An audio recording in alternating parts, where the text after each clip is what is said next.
안녕하세요, 여비입니다. 이번 내용은 경제의 꽃, 시장경제입니다.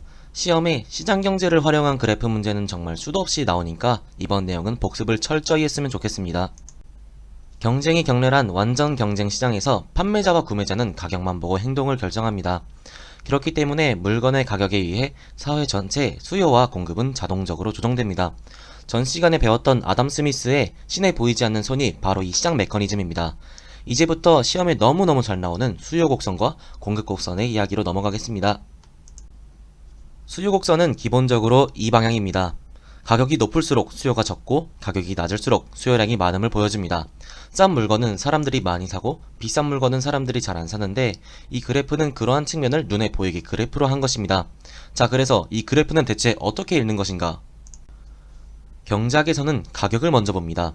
예를 들어서 1000원짜리 연필과 200원짜리 연필이 있고 이 두 연필의 질은 똑같다고 가정하겠습니다. 이 그래프에서 비교적 비싼 1000원짜리 연필의 수요량은 5개입니다. 반면 200원짜리 연필은 싸기 때문에 수요량이 30입니다. 이처럼 먼저 가격을 보고 쭉 그래프를 따라서 쭉 내려오면은 이제 수요량이 됩니다. 수요 그래프는 싼 물건은 수요가 많고 비싼 물건은 수요가 적다는 점을 잘 보여주는 그래프입니다. 공급 곡선은 기본적으로 이 방향입니다.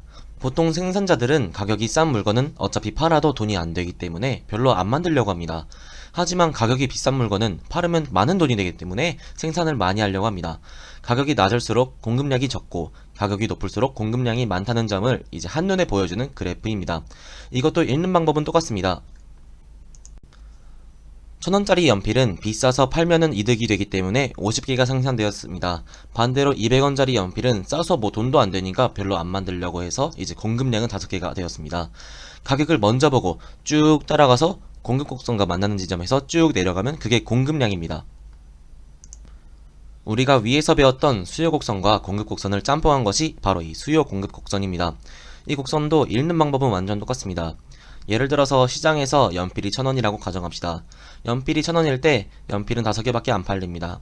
하지만 공급자는 돈이 되기 때문에 비싼 1000원짜리 연필을 50개 생산해서 팔려고 합니다. 이러한 상황에서 수요가 5개인데 공급이 50개, 즉 45개가 안 팔리고 남게 됩니다. 수요가 너무 적고 공급이 많기 때문에 점점 가격은 내려가게 되고 결국 저 수요 곡선과 공급 곡선이 크로스하는 부분에서 가격은 결정나게 됩니다. 만약 연필의 가격이 200원이면은 저렴하니까 사람들은 많이 사려고 하고 이 경우에 수요는 무려 50개입니다. 하지만 저렴하기 때문에 많이 만들어서 팔아도 뭐 별로 돈이 되지 않기 때문에 생산을 많이 하지 않아서 공급은 5개밖에 되지 않습니다. 수요가 50인데 공급이 오면은 이제 물건 부족 현상이 일어나고 결국 가격은 수요와 공급의 영향을 받아서 수요 곡선과 공급 곡선이 크로스하는 부분까지 올라가게 됩니다. 재와 서비스의 가격은 수요 곡선과 공급 곡선이 크로스하는 이 균형점에서 결정나게 됩니다. 이렇게 수요와 공급이 자동적으로 가격에 의해 조정되는 것이 바로 시장 메커니즘입니다. 하지만은 이렇게 생긴 수요 곡선도 있습니다. 가격이 살수록 수요가 적고 가격이 비쌀수록 수요가 많은 물건인데 이건 바로 이제 투기적 상품입니다. 만약 예를 들어서 내가 부동산에 투기하려고 하는데 너무 싸면은 가격이 별로 안 오를 것이라고 예상하고 사람들은 이제 싼 부동산에 투기하지 않습니다. 반대로 비싼 부동산은 앞으로 더 가격이 떡상할 것이라고 사람들이 모두 예상하기 때문에 수요가 많아집니다. 명품도 이러한 수요 곡선의 예외에 포함됩니다. 롤렉스 같은 시계는 비싸기 때문에 아무나 살 수 없고 명품 세계에서는 가격이 높을수록 수요가 많습니다. 이렇게 생긴 공급 곡선도 있습니다. 가격이 높을수록 공급이 적고 가격이 낮을수록 공급이 많은 것은 이제 바로 투기적 상품입니다. 부동산 가격이 떡상해서 비싸지면은 사람들은 앞으로 더 오를 것이라고 생각하고 안 팔고 자기가 가지고 있으려고 합니다. 하지만 가격이 내려가기 시작해서 싸지면은 더 내려갈 것이라고 생각해서 손절하려고 많이들 시장에 내놓게 됩니다. 노동 또한 이러한 공급 곡선을 가지고 있습니다. 예를 들어서 시급이 50만원이면은 뭐 딱히 일을 많이 안 해도 몇 달은 먹고 살 수 있으니까 적은 시간 일을 합니다. 하지만 시급이 만약 2,000원이면은 뭐 먹고 살기 힘드니까 존나 일해야 되기 때문에 사람들은 많은 시간을 노동에 소비하게 됩니다. 수요 곡선이 얼마나 누워있는지도 중요한 지표 중 하나입니다. 누워있으면 탄력적이고 서있으면 탄력성이 적습니다. 예를 들어서 저 서있는 그래프는 가격이 많이 올라도 수요량에는 별로 큰 변화가 없습니다. 즉 가격이 아무리 올라도 사람들은 꼭 사는 물건인 생필품은 가격 탄력성이 적습니다. 저 누워있는 그래프를 잘 읽어보면은 가격이 조금만 올라가도 수요량이 대폭 감소합니다. 가격이 오르면 뭐 딱히 사지 않아도 되는 물건, 즉 사치품은 가격 탄력성이 큽니다. 이 가격 탄력성은 시험에 자주 나오니까 제대로 이해하셨으면 합니다. 공급 곡선도 똑같습니다. 저 서 있는 공급 곡선은 가격이 몇 배로 뛰어도 공급량은 별로 늘지 않습니다. 농산물은 가격이 떡상해도 만들려면 1년은 좋게 걸리기 때문에 바로 공급을 할 수 없습니다. 이러한 경우는 가격 탄력성이 작습니다. 반면 가격이 조금만 올라도 공급량이 폭발적으로 느는 것은 공업제품이 있습니다. 농작물과는 다르게 가격이 올랐을 때 공장을 몇 시간만 더 돌리면 후딱 만들어서 공급할 수 있기 때문입니다. 이러한 경우는 가격 탄력성이 큽니다. 그러니까 결론은 그래프가 누워있을수록 탄력적이다 라고 생각하시면 됩니다. 수요가 늘면은 수요 곡선은 오른쪽으로 이동합니다. 보통 수요 곡선이 오른쪽으로 이동하는 경우는 경기가 좋아서 소득이 증가했을 때, 그 상품이 유행할 때, 대체재의 가격이 올랐을 때, 보완재의 가격이 내려간 경우입니다.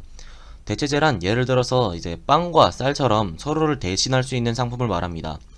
예를 들어 이제 쌀의 가격이 오르면 사람들은 비싼 쌀 대신 쌀을 대체할 수 있는 빵을 사려고 하고, 쌀의 가격이 오름으로 인해서 빵의 수요가 늘어서 빵의 수요 곡선은 오른쪽으로 이동합니다. 보완재란 빵과 잼처럼 서로 이제 보완적인 역할을 하는 상품입니다.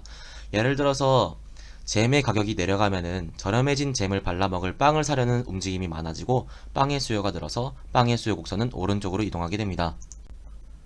반대로 수요 곡선이 왼쪽으로 이동하는 경우는 수요가 줄었을 때 일어납니다.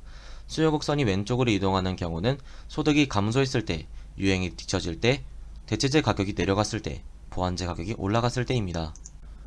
공급 곡선도 마찬가지로 공급이 늘면은 오른쪽으로 이동합니다. 공급이 늘어서 공급 곡선이 오른쪽으로 이동하는 경우는 이제 기술 혁신으로 대량 생산이 가능해졌을 때, 원재료 가격이 내려갔을 때, 설비 투자가 증가했을 때입니다. 공급 곡선이 왼쪽으로 이동하는 경우는 공급이 줄었을 때인데, 예를 들면 이제 원재료 가격이 올라서 생산량이 줄어드는 경우가 있습니다. 이번 영상은 여기까지입니다. 이 그래프 문제는 이제 경제에 꽂히고 시험에 안 나올 수가 없으니까 꼭 공부하고 이재율을 보러 갑시다. 수험생 여러분 마지막까지 화이팅!